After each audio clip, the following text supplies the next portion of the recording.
Oh, you have no idea how long I've wanted to cover something like this. As a guy who loves Pokemon and voiceover as much as he does, I've amassed tons of little known facts about the many voices heard in the show over the years. Rather than rattle on to friends and family about them for the 500th time, I'm sharing my findings with the rest of the world too. Some of these facts are ridiculously obscure and others have only been unearthed more recently, but I hope that after watching this, you get a new perspective on some of the choices made with this little show. And maybe get a few laughs in too. Let's start this off with the face of the franchise, Pikachu. Some of you may know that early on in the show, when the original voice of Ikue Otani couldn't be retained, Rachel Lillis would fill in for Pikachu. This usually happened when other audio overlapped Pikachu's voice, and due to whatever tech the dubbers had at the time, it couldn't always be saved. Without having to travel on difficult badge collecting journeys, keeping with the highest standards set by Pokemon Technical. Hey, that's not fair! What you may not know is, according to Lillis, she was originally cast as the English voice of Pikachu, before it was decided to keep Otani's voice. Still, Lillis filled in when needed throughout the first season, as well as in a few commercials for Red and Blue. Yeah, whatever! In episode 9, School of Hard Knocks, Lillis voices Pikachu for most of the runtime, and at one point, Pikachu reuses a single clip from Otani when attacking Giselle's Cubone. Speaking of reusing clips, let's address the elephant in the room right away. The Electabuzz in Showdown at Dark City is infamous for using the exact same recording throughout the entire episode.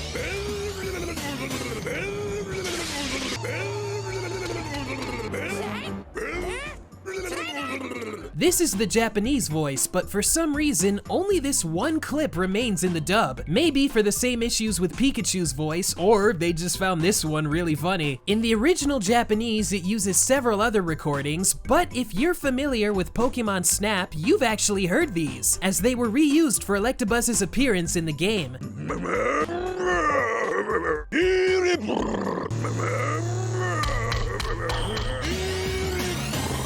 Now, when Pokemon Snap came out in North America, the dub just finished its first season order. Every Pokemon in Snap you'd expect to have a dub voice appeared in the show by that point, save for Magmar, where Snap actually marked its dub voice debut. Even so, they took some liberties and left several voices as they were in Japanese. Vileplume, for instance, can be heard saying its Japanese name Rafflesia, and Graveler says its Japanese name Goron. Other examples include Metapod, Kakuna, Diglett, Dugtrio, Growlithe, Shelder, Geodude, Magnemite, and Magneton. In one unique case, Magikarp uses voice clips from both English and Japanese. Like Electabuzz, some voices can be pinpointed to certain episodes. Metapod and Kakuna's come from Challenge of the Samurai. Graveler's came from School of Hard Knocks, which was kept in the dub. And Porygon's was lifted from the infamous band episode Electric Soldier Porygon. One last Pokemon left undubbed was Psyduck, and there's an interesting story behind its iconic dub voice. Michael Hegney, the voice of Psyduck, also served as the show's director at the time. In the DVD commentary for the first movie with Hegney and 4Kids president Norman J. Grossfeld said Psyduck almost kept its Japanese voice as it just quacked like it does in Snap. However, since it always has a headache, they came up with Sai to reflect that. Grossfeld also said Hegney and Psyduck had a lot in common. But maybe I'm wrong. Though not a Pokemon game proper, Smash Bros. Also uses the anime's voices, and some of the Japanese voices were also lifted from certain episodes. In Smash 64, Hitmonlee keeps its Japanese voice from the punchy Pokemon, left alone in the English version. In Melee, Goldine's voice comes from Pokemon Emergency,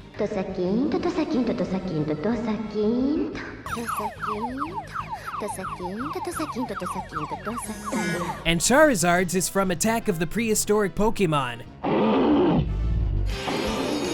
It's odd because Charizard is always left undubbed, yet they still use a different Japanese voice clip for it in the English version.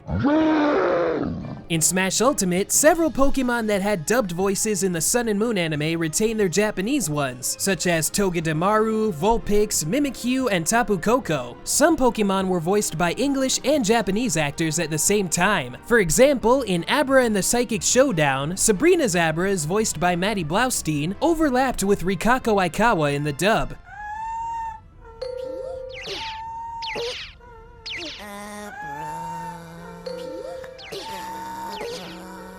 When it first evolves into Kadabra, its original voice can be faintly heard as well. Brock's Vulpix was mainly voiced by Rachel Lillis, but on occasion kept bits of the Japanese voice, again done by Aikawa. In Sparks Fly for Magnemite, the Magnemite have a mix of English and Japanese sounds. During a flashback in the Kangaskhan Kid, the lullaby sung by the Kangaskhan is undubbed, and they can be heard saying their Japanese name, Gaura.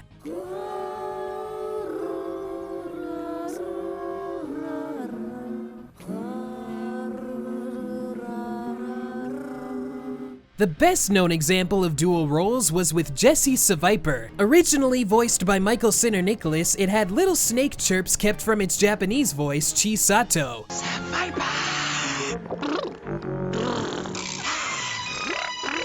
When the dub switched from 4Kids back to Tosh Productions, however, Sato's voice was dropped. They would do something similar to this though in X and Y with Serena's Eevee. The dub kept the Japanese voice of Mika Kanai, but occasionally had vocals done by Casey Rogers in 3 select episodes. As an aside, Casey Rogers voiced several Eevee during her time on the show, not to mention every member of the first 5 Eeveelutions at least once. Other times, Japanese voices were left in not by choice, but rather by complete accident.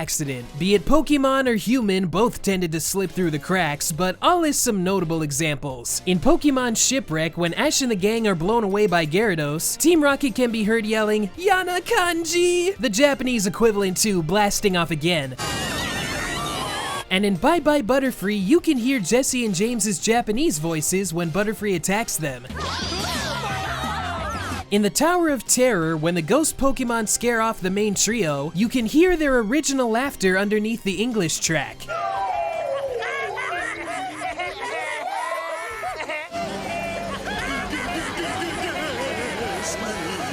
And at the start of the episode, when Pikachu shocks Ash, his accompanying scream is still provided by his Japanese actor, Rika Matsumoto. Don't ever do that! The Flame Pokemon-a-thon also has slips of Japanese coming from Squirtle and Weezing. And in previews for the first movie and the Diamond and Pearl anime, all the characters are left undubbed as well. The only place to catch 'em all. Primeape Goes Bananas keeps in Team Rocket's voices after getting beaten up by Primeape, but there's an even weirder slip up here. In this scene where Primeape attacks Brock, you can hear what sounds like Primeape screaming. Hey, quit it, knock it off, that hurts, let me go, stop, stop! This scream is actually the Japanese voice of Charmander, taken from this later scene where it bites Primeape's hand.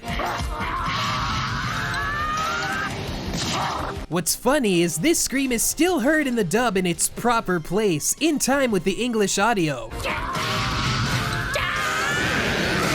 This kind of thing happened less often as the show progressed, but there's still been at least one slip up in more recent times. At the start of the Diamond and Pearl episode, Nosin' Round the Mountain, the Japanese voice for Ash's Turtwig overlaps the English one. There's been cases of Pokemon keeping Japanese voices and switching to an English one, and vice versa. We all know of Victory Bell's blood-curdling scream, but in its debut in the Breeding Center Secret, it had a dubbed voice done by Eric Stewart. Isn't that just... In all future appearances, it kept its Japanese voice, done by Yuji Ueda until episode 94, and from episode 95 onwards by Rikako Aikawa. Ash's Primeape kept its Japanese voice of Hiroshi Otake for its first appearance, and in its final appearance 4 episodes later was voiced by Michael Hegney. Years later in X and Y, when Ash's Noibat evolved into Noivern, it was voiced by Kenta Miyake in its debut. Come all future appearances, it was voiced by Mark Thompson in English. Now, a very interesting case comes with Vincent's Meganium. In the regular series, Meganium had a dub voice, but kept its Japanese one in Pokemon Chronicles. And where the Legend of Thunder special aired in Japan in 2001, it didn't air in North America until 2006, well after Johto. Vincent himself had 2 English actors for the 2 series and went by Jackson in the main anime, but that's a tale all its own. Switching over to one of Brock's Pokemon, his Fortress was originally voiced by Eric Stewart. Fortress. Upon Brock's return in the episode You Can Never Talo, its Japanese voice of Uncho Ishizuka was mistakenly heard instead. However, when the dub switched hands come season 9, Fortress just used the Japanese voice for the rest of its time on the show. Come the voice switch, while most of the cast was replaced, a number of older Pokemon kept their old voices through archive recordings. It's likely Taj had them from their time dubbing earlier seasons and could have been a way to ease fans into the new dub. But when production switched to Duart come season 11, archive clips stopped being retained. During the first season of Diamond and Pearl, Wobbuffet was voiced via the archive as his actor Casey Rogers was recovering from a foot injury. That info comes from one of her castmates, Michelle Knotts, who filled in for Mime Jr. during her leave, but it doesn't stop there. Diamond and Pearl's Dawn was voiced by Emily Jennis, but in the episode Glory Blaze, there's an instance where she's voiced by Michelle Knotts. Brock said Chimchar needs lots of rest.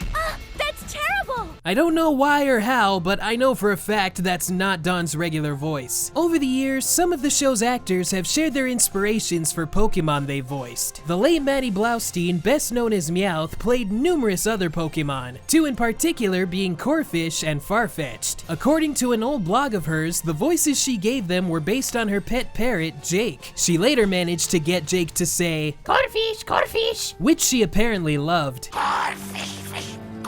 When Blaustein took on Meowth starting with the Ninja Poke Showdown, she got the approval of not only 4Kids and Nintendo, but the show's animators as well. She also said that from the start, Meowth was envisioned as a wise guy from Brooklyn, and given she lived in the area, this worked in her favor. Other inspirations for Meowth's voice included Bugs Bunny, Joe Pesci, and Shirley Booth's character Hazel from the 1960s TV series of the same name. She also took a page from Meowth's Japanese actor Inuko Inuyama, specifically in trying to emulate her screams for Meowth. As Blaustein herself said in the commentary for Pokemon Forever, I don't speak Japanese, but to me, I just love the sound of it. I tried to take some of that sound and incorporate it in my version of Meowth so that, for example, when Meowth screams, I go, "Ah!" So yeah, I mean, I really liked the sound of that voice and I thought, bring it back in.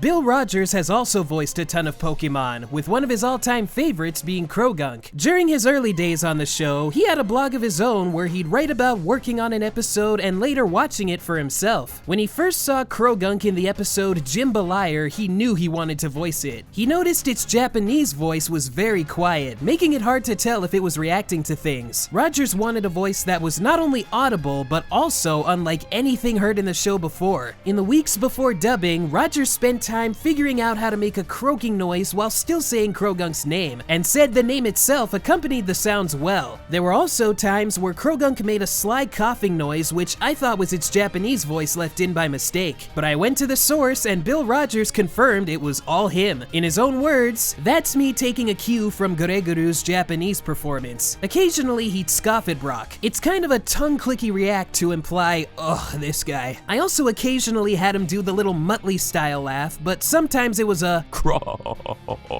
Trust me, I'm being 100% honest when I say I did my homework on the little guy. He's my favorite Pokemon, and I'd like to think he's my best creature performance for sheer amount of creative noises I added to his performance. Since the show's first episode, James Carter Cathcart has voiced numerous characters, but one you may not know he's done is Snubbull. He's voiced Snubbull from its debut in Pikachu's Vacation to as recently as The Power of Us, and he actually shared its voice roots with me. During recording for the first movie, he along with Michael Hegney took a look at Snubbull and thought it resembled an actor named Edward G. Robinson. The name may not come to you immediately, but if you know your pop culture, you likely know his archetype. I ain't gonna take any chances. You're hanging around with me, see? He was the one who started that tough guy stereotype as gangster Rico Bandello from the 1931 film Little Caesar. And with that, it served as the basis for Snubbull's voice. Who would have thought? And there you have it, a trove of voiceover trivia you probably never knew before. I already respected the work that went into Pokemon's voices, but after learning so much more about stuff I once glanced over, there's so much going on behind the scenes that's so cool to hear about. This is everything I could fit into a single script without going overboard, so I'm sure I missed some stuff, but again, I hope some of you out there got a bit of a newfound appreciation too. Next time you hear a voice somewhere, be it from Pokemon or otherwise, there might be more to it than it may seem. In fact, I'd be willing to bet good money there probably is. Hey guys, thanks again for taking the time to watch this video, I really do appreciate it. If you enjoyed what you just saw, feel free to give the video a like, share with a friend, subscribe, check out my social media pages, Patreon page, blah blah blah, all that good stuff that I always ramble on about, I don't know. And do you guys have any interesting Pokemon voiceover facts you want to share? Or what fact did you find the most interesting today? Whatever the case, feel free to sound off in the comments below. And if anyone who works on the show happens to be watching this, I just want to extend an extra special thank you to you. Thanks for all the great work that you do and for making my friends and family go crazy with the amount of trivia I shove down their throats. And with all that said, I'll see you all next time for another installment in this month of Pokemon. Catch you later!